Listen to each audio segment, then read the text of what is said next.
Vendors are the businesses or individuals you purchase goods and/or services from. In this session, we're going to go over the credit card tab and the custom name fields tab in the vendor detail. We'll go up to our menu of setup. And if you have vendors on the setup list, that means you are using the CenterPoint Enhanced Accounts Receivable module. We're going to go ahead and go to our vendors list, and we'll edit one of our vendors.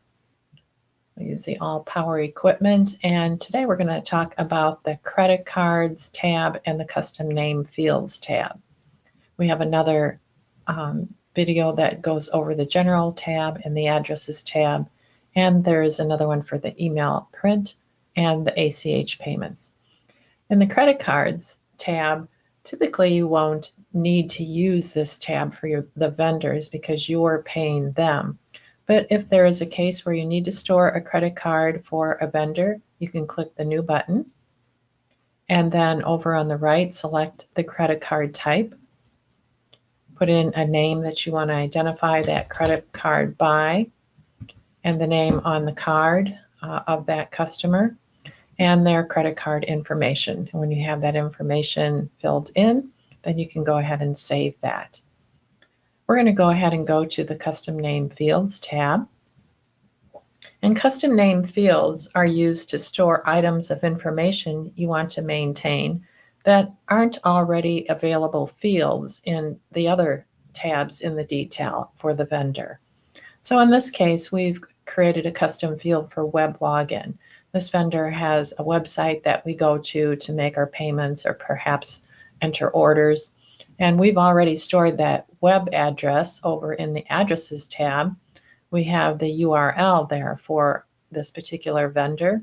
So we were able to store that, but we want to also store the web login.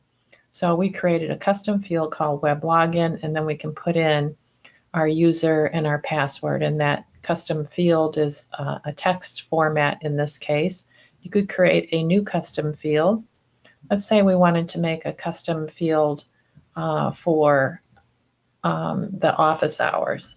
So we'll create one for office hours. And your custom field types can be a date, can be a numeric, can be percentage, or could be text. So in this case, we'd want text again. And you just have to click Save.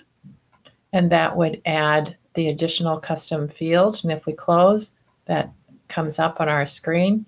The custom fields that you create will be available for all of your different names. So these could accumulate, and you could have several different custom fields here. Some may apply to this particular name and some won't. So you can add the information where you need it. And those are some different helps that you can have in storing your vendor details.